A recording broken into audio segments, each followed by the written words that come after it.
I've never told this story to anyone outside of a close circle of friends.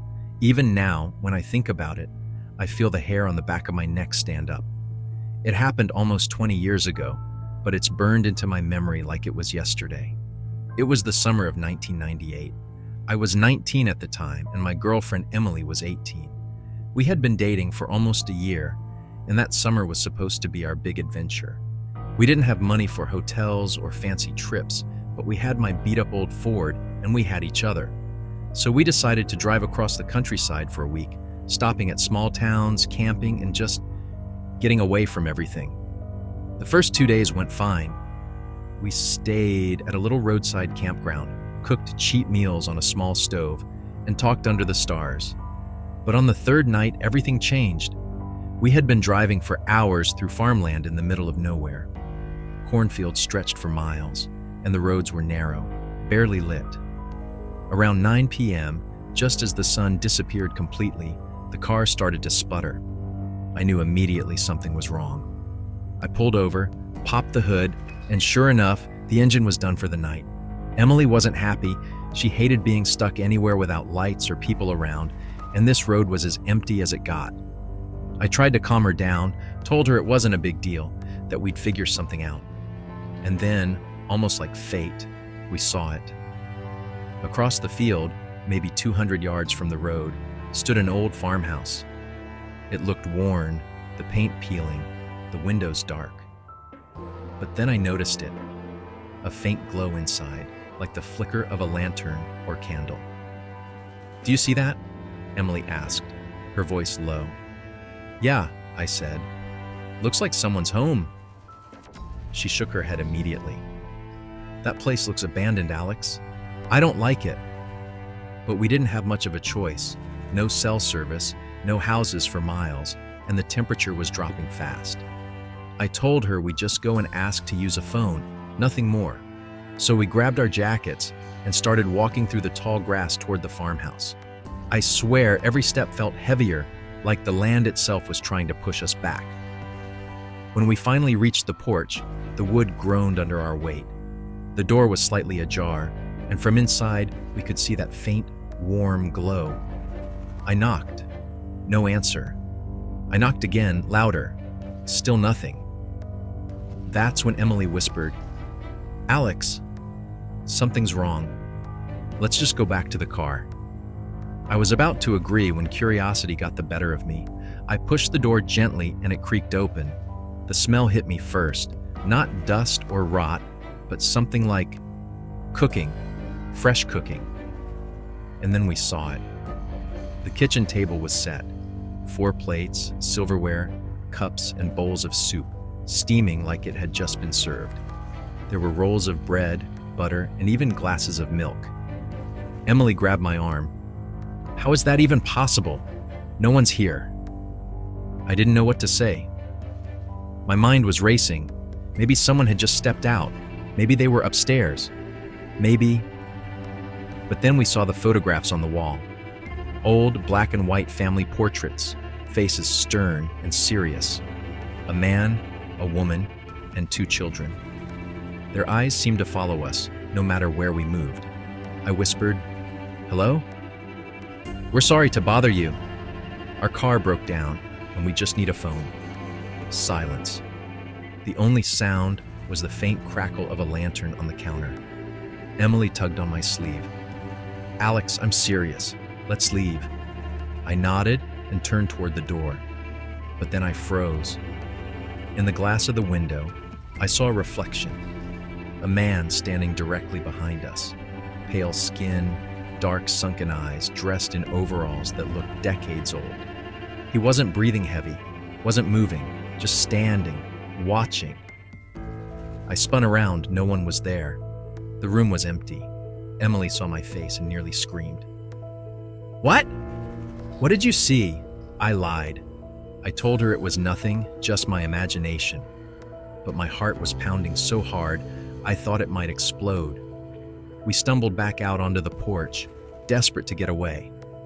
But as we started across the field, headlights suddenly flared behind us on the road. A truck, massive, rusty, roaring to life, was idling just yards from our broken car. Emily whispered, "Oh my God, someone stopped." But the longer I stared, the colder I felt, because the truck wasn't new. It looked like something from the 1950s, rust eating through the metal, one headlight broken. And through the windshield, I could barely make out the silhouette of a driver. The truck engine revved loud enough to shake the ground, and then slowly it started to roll toward us. "Run!" I screamed. We bolted through the field, tripping over weeds, our legs burning. The truck barreled down the dirt road beside us, keeping pace. Its engine howled like an animal, the broken headlight glaring at us like an eye. We made it back to the car and dove inside, slamming the doors shut. I twisted the key in the ignition. Nothing. Dead. The truck skidded to a stop right behind us. For a long, sickening moment, the headlights filled the car. Emily was crying, begging me to do something, and then, just as suddenly as it had appeared, the engine cut off. The lights went dark. Silence. We sat there, frozen, for what felt like hours. When I finally got the courage to look, the truck was gone. No sound of it driving away, no taillights in the distance. Just gone.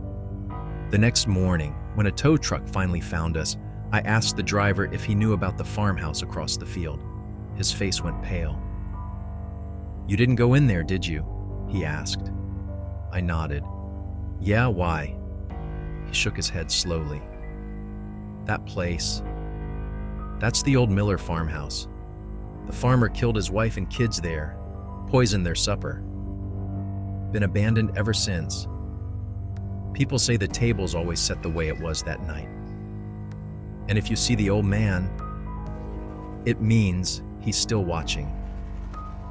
I wanted to tell him about the truck, but something stopped me. Maybe I didn't want to believe it, maybe I knew he wouldn't believe me. But deep down, I know what I saw. I know what chased us that night. And sometimes, when I'm driving alone down dark country roads, I still check my mirror, because I'm terrified one day I'll see that broken headlight again.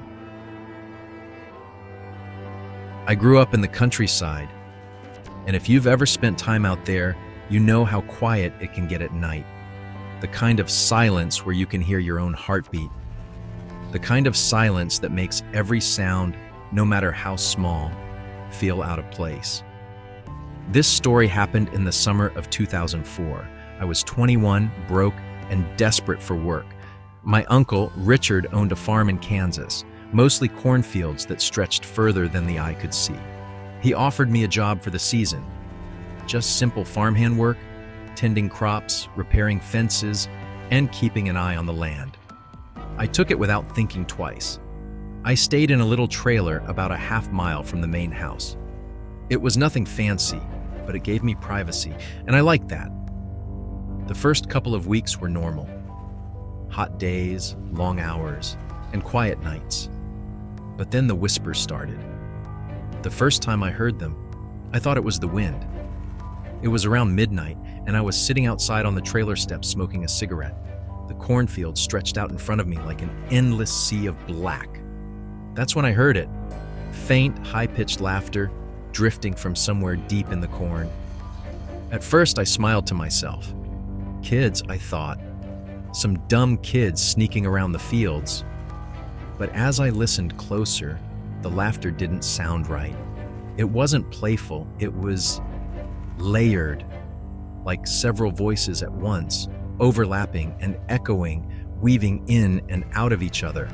I stood up trying to catch it again, but the moment I focused, the sound was gone. Just silence. The next morning, I told my uncle about it. He froze for a second, then shook his head. "Stay out of those fields at night, Alex.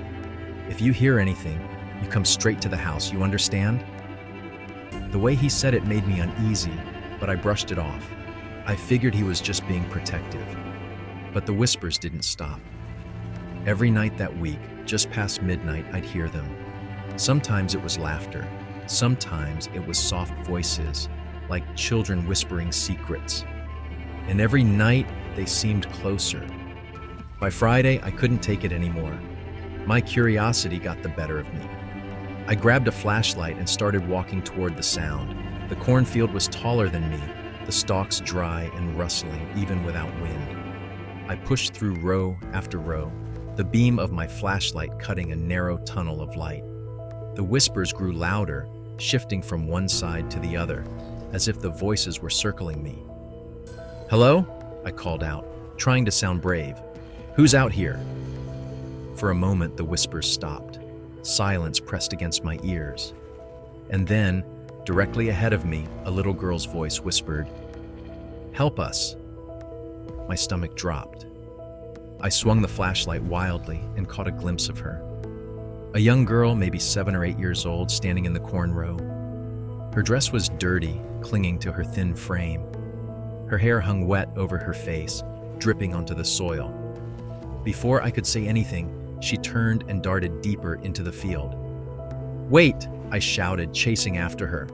My legs burned, the stalks slapping against me, but I kept running. And then my flashlight flickered. Once, twice, and went out. I smacked it with my hand, desperate, and it came back on for just a second. In that brief flicker, I saw them.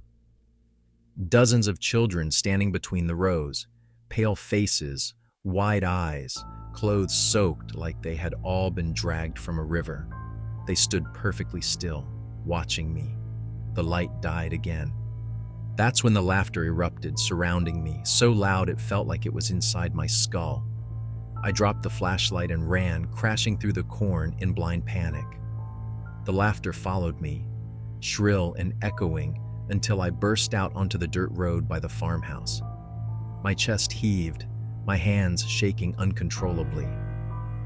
I didn't sleep that night. The next morning, I told Uncle Richard everything. He stared at me for a long time, then poured himself a glass of whiskey, even though it was barely 9 a.m. Finally, he said, "I didn't want to tell you this, but you deserve to know. This land wasn't always a farm. Back in the 30s, there was an orphanage here. It burned down one summer. Nobody survived. Most of the kids were trapped inside, but a few of them ran into the cornfields. They never came out." He looked at me, his eyes heavy. "People say their spirits are still out there, calling for help. If you listen too long, they'll pull you in, and you won't come back either." I wanted to argue, to say it was just my imagination, but I couldn't forget the faces I saw. I couldn't forget that little girl whispering for help. I quit 2 days later. I packed my bags and left, and I never went back to that farm again. But sometimes, on quiet summer nights, when the wind rustles through the trees just right, I swear I can still hear them. The laughter, the whispers. And I know if I ever listen too closely, they'll find me again. If you've ever driven alone through the countryside late at night, you'll understand what I'm about to say. There's a certain kind of darkness out there, deeper than anything you'll find in a city. No streetlights, no glow from nearby houses, just endless fields and black skies. The only light comes from your headlights, and even then, it feels like you're driving into nothingness. This happened in the fall of 2006. I was working long-haul trucking back then, trying to make ends meet. That night, I was hauling a load across rural Kentucky, scheduled to make a stop just past midnight. The road I took was Miller Road, a narrow, winding stretch that locals always warned me about. I'd been driving for hours, the radio barely coming through with static when I saw her. About 20 minutes later, I pulled into a small gas station, one of those old country stops with a flickering sign and a single pump. The attendant, an older man with a weathered face, shuffled out to greet me. "You look like you've seen a ghost," he said with a half smile. I hesitated, then told him what happened. The woman, the white dress, how she disappeared from the cab. The man's smile faded, his eyes narrowed. "You picked her up on Miller Road, didn't you?" "Yeah," I admitted slowly. "How did you know?" He leaned against the pump, lowering his voice. "Because you're not the first. Folks around here have been seeing her for 30 years. They say she was a young woman out with her boyfriend one night. They had a fight and he pushed her out of the car, left her on the road. She tried to walk home, but she never made it. They found her body in the ditch the next morning. My stomach twisted. So, she's still out there? The man nodded grimly. Some say she's looking for a ride home. Others say she's warning drivers, trying to tell them her story. But one thing's for sure. If you see her, you'll never forget it. He wasn't lying. It's been nearly 20 years since that night, and I still remember every detail. The way her hair fell across her shoulders, the chill in her voice, the empty seat beside me. And sometimes when I'm driving those same dark roads, I catch myself glancing at the passenger seat. Because deep down, I know one day I might see her there again. A woman walking barefoot along the side of the road. At first, I thought my eyes were playing tricks on me. The figure was pale, almost glowing in the headlights. She wore a long white dress that brushed against her ankles, and her hair fell over her shoulders in tangled waves. I slowed down instinctively. Out here, seeing anyone on the road that late was unusual, let alone a woman walking barefoot. As I pulled closer, she stopped and turned her head slightly toward me. I couldn't see her face clearly, just the outline, but something about the way she stood made me uneasy. Still, my conscience got the better of me. I rolled the window down and called out, "Hey, are you all right? Do you need a ride?" She didn't answer at first. Just stood there, still as stone. Then slowly she nodded. I unlocked the passenger door, and she climbed in without a word. She smelled faintly of rain, though it hadn't rained in days. She sat rigid, staring straight ahead, her hands folded neatly in her lap. "Where are you headed?"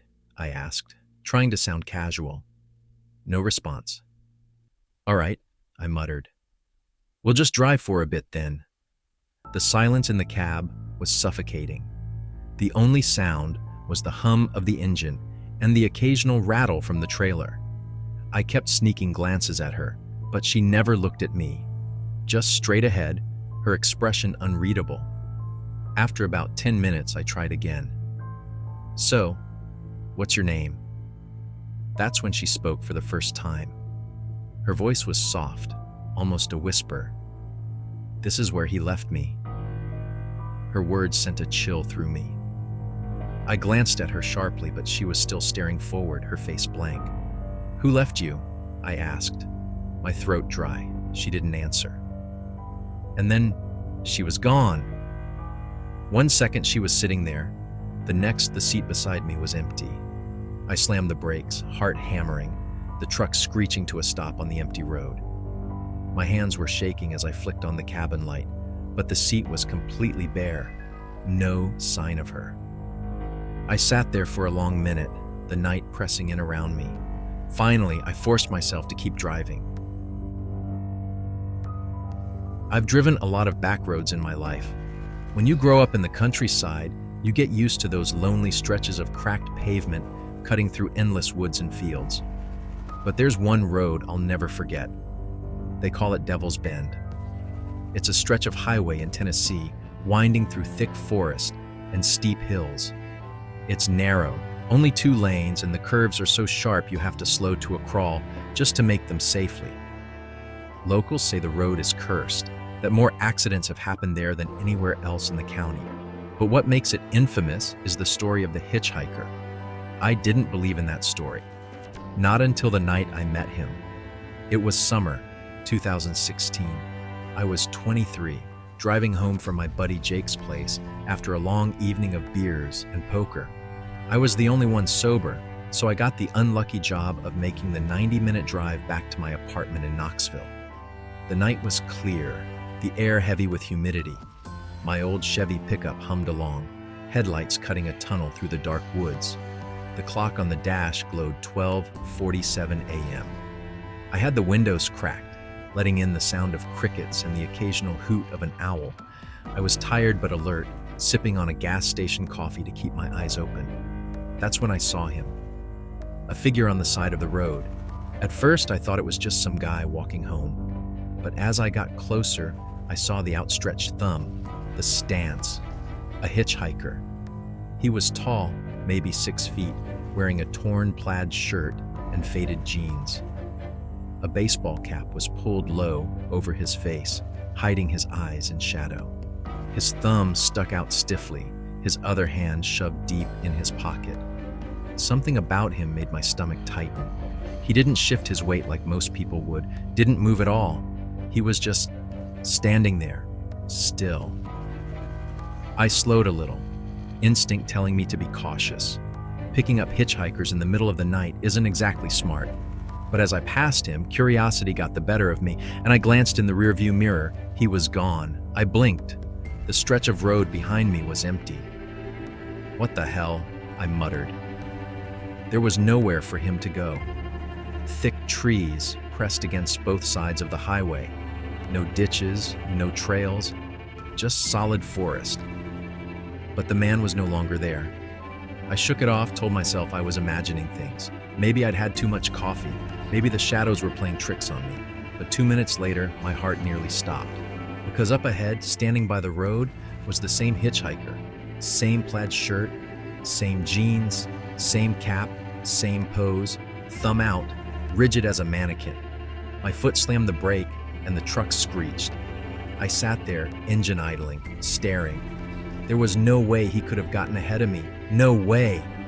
The man didn't move, didn't flinch, just kept that thumb stuck out, like he'd been waiting for me. I rolled the window down a crack, my voice shaky. "Hey, you need help?" The hitchhiker lowered his hand and slowly tilted his head up. That's when the headlights caught his eyes. They weren't normal eyes. They were pale, cloudy, almost white, like the eyes of a blind man. But the way he locked onto me, I knew he could see me. A chill slid down my spine. And then he spoke. "You're late." His voice was flat, emotionless, like he was reciting lines from a script. That was enough. I slammed the gas pedal, my tires spitting gravel as I tore down the road. My hands shook on the wheel, heart thundering. When I finally pulled into my apartment complex at nearly 2 a.m., I was drenched in sweat. I didn't even turn on the lights inside. I just locked the door, collapsed on the couch, and tried to breathe. I told myself it wasn't real. It couldn't have been. Just some trick of the night, my tired mind filling in shadows. But the next morning, when I told my uncle about it, a man who'd lived in Tennessee his whole life, his face went pale. "You saw the hitchhiker," he said quietly. I frowned. "What do you mean?" He leaned forward, lowering his voice like someone might overhear. "Folks around Devil's Bend have been seeing that man for decades. A hitchhiker, always in a plaid shirt, always with that thumb out. They say he died there back in the 70s. Some driver hit him on the curve, broke his neck instantly." I laughed nervously. "So you're telling me I saw a ghost?" My uncle didn't smile. "They say if you ever stop, if you ever let him in your car, you won't make it out of those woods alive. He'll ride with you. And before you reach the end of the bend, your car will crash, just like the driver who hit him." His words settled into me like ice, because I remembered his voice. The way he'd said, "You're late." Late for what? For weeks after that night, I couldn't drive after dark without seeing him in my mind, standing by the roadside, thumb out, waiting. I avoided Devil's Bend entirely, even if it meant adding an extra 30 minutes to my drive. I wasn't going back there, ever. But life has a way of pulling you back into the things you fear most. About 3 months later, Jake invited me to another poker night. I almost said no, but I missed the guys, and I told myself I wouldn't drink much. Around midnight, I packed up and headed home. I was halfway down the highway when I realized what I'd done. I'd taken the wrong exit, and Devil's Bend was waiting for me. My stomach dropped. I thought about turning around, but the road was too narrow. I'd have to drive the whole stretch. The woods swallowed me as I entered the bend, headlights barely reaching the curves ahead. Every shadow between the trees looked like a figure. My knuckles went white on the steering wheel. Then I saw him. The hitchhiker. Same spot, same clothes, same pose. My chest tightened. I pressed the accelerator, flying past him. But as I rounded the next curve, he was there again. And again after that. Every curve, every bend, no matter how fast I drove, no matter how many times I passed him, he was always there, waiting. By the fourth time, I couldn't breathe, my vision blurred with panic. And then, a sharp crack echoed across the road. My front tire blew out. The truck lurched sideways, skidding across the asphalt. I fought the wheel with everything I had, slamming the brakes, the world spinning in my headlights. When I came to a stop, the truck was half on the shoulder, half in the trees. My hands trembled so badly I could barely open the door. And standing directly in front of my hood, illuminated by the headlights, was the hitchhiker. He wasn't smiling. He wasn't angry, just staring. Pale eyes locked on me. "You're late," he whispered again. That's when I blacked out. I woke up the next morning to sunlight streaming through the windshield. My truck was parked safely on the shoulder, not crashed, not even scratched. My tire was perfectly fine, but I swear to you, I hadn't pulled over. And when I checked the hood, smeared across the dust, were 5 long handprints, like someone had pressed their palms down hard. I never drove Devil's Bend again after that. And to this day, whenever I pass a hitchhiker on a lonely country road, I don't stop. I don't look twice, because I know what waits at Devil's Bend. And I don't ever want to hear those words again.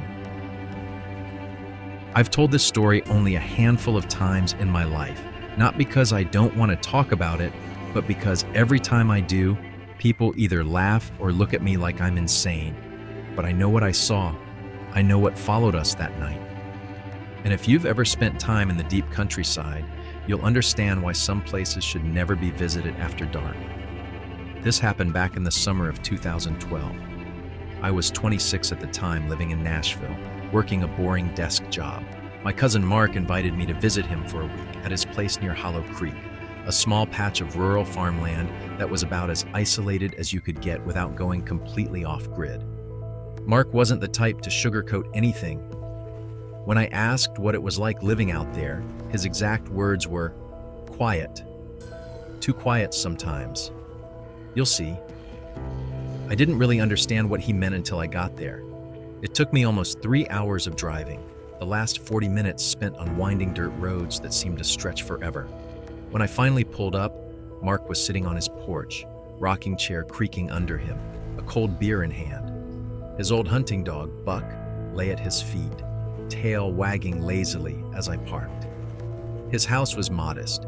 2 bedrooms, wood-paneled siding, tin roof that looked like it had seen decades of storms.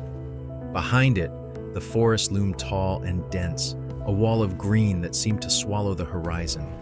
The first thing I noticed was how still everything was. No traffic, no hum of electricity from streetlights, no chatter of neighbors, just the cicadas buzzing in the trees and the faint sound of the creek running somewhere nearby. "You weren't kidding about quiet?" I said as I climbed the porch steps. Mark smirked, offering me a beer. "Give it a night or two. You'll see why it makes people nervous." The first day was normal enough. We grilled steaks, cracked open more beers, and swapped old family stories. Around 9, the sun dipped behind the tree line and darkness fell fast, faster than I was used to. Mark didn't have many outdoor lights, just a single bulb hanging from the porch ceiling, barely enough to keep the steps lit. Beyond the glow, the woods pressed in like a living thing. It was close to midnight when I saw the first light. We were sitting on the porch, Mark in his rocking chair, me leaning against the railing, when something flickered in the woods. At first, I thought it was a firefly, but it didn't blink. It hovered, glowed, a faint orb no bigger than a softball drifting just above the ground. "Mark, you see that?" I asked, pointing. He didn't even turn his head, just muttered, "Yeah, don't stare too long." But I couldn't look away. The orb floated between the trees, glowing softly like a lantern someone had left swinging in the distance. Then another appeared beside it. And another. 3 lights now, moving slowly, weaving between the trunks. Something about them pulled at me like a moth drawn to a flame. "They're beautiful," I whispered. Mark finally looked at me, his face pale in the porch light. "Stop watching them." His voice was sharp, urgent. "Inside. Now." We went inside, Mark locking the door behind us. He yanked the curtains shut. I couldn't believe how tense he looked. "What are they?" I asked. He shook his head. "Some folks call them spirit lights. Others say they're demons, or worse. Doesn't matter what they are. All that matters is you don't follow them, and you don't let them in." That should have been the end of it. But it wasn't, because the lights didn't stay in the woods. From the living room window, I could see faint glows bobbing outside, drifting closer to the house. Their soft white light seeped through the curtains, moving slowly around the yard. And then came the sound, knocking. At first, just one knock, soft, deliberate, on the back door. Then another at the side of the house. Then another at the windows. Within minutes, it sounded like dozens of hands were tapping, rapping, brushing against the walls, surrounding us completely. I froze. My heart thundered in my chest. "Don't answer," Mark whispered, crouching by the couch, shotgun across his lap. "Don't speak to them. Don't even acknowledge them." But the knocks kept coming. Some soft, some hard. Scratches joined them, like fingernails dragging across the siding. And every so often I swore I heard voices, whispers, faint, muffled words I couldn't quite make out. That went on for hours. Hours! I sat there, back pressed against the wall, Mark next to me with his shotgun, both of us too terrified to move. Buck, the dog, growled low in his throat, but never barked, his ears pinned flat against his head. Every time I thought the knocks had stopped, they started again, on a different wall, a different door, always just out of sight. At one point, curiosity got the better of me. I crept to the window and pulled the curtain back just an inch. I wish I hadn't. The lights were right there, inches away, floating against the glass. But they weren't just orbs anymore. For a split second, I saw faces inside them. Pale, hollow-eyed faces, pressed against the glow like someone was trapped inside. Their mouths moved in silent words I couldn't hear. I stumbled back, nearly screaming. Mark grabbed my arm. "I told you not to look!" That was the longest night of my life. We didn't sleep, not a second. The knocking, the scratching, the whispers. They didn't stop until the first sliver of dawn broke over the horizon. And just like that, silence. When we finally stepped outside, the yard looked normal. The woods were quiet again. For a moment, I almost convinced myself it had been a dream. But then I saw the footprints. Dozens of them, covering the dirt around the house. Small, barefoot prints. Too small to be adults, too big to be children. And they weren't just around the house. They led from the creek, winding up to the porch, circling the walls, and back again. I followed them down to the water's edge. The creek bubbled quietly, sun glinting off the ripples. But the prints stopped right at the bank. No return trail, just gone. When I turned back, Mark was standing on the porch, arms crossed, eyes grim. "They'll be back," he said simply. I left the next morning. I told Mark I had work back in Nashville, but the truth is I couldn't stay another night. I couldn't take the chance of hearing those knocks again, of seeing those lights pressing against the window. As I loaded my car, I asked him, "Why don't you move? Why stay here?" Mark just shrugged. "They're everywhere, if you know where to look. Moving don't change that. You just learn to live with them." That was the last time I visited Hollow Creek, but sometimes, late at night when I'm driving down empty country roads, I see faint lights glowing in the distance, hovering, following. And every time I press the gas a little harder, praying I don't hear the knocking again.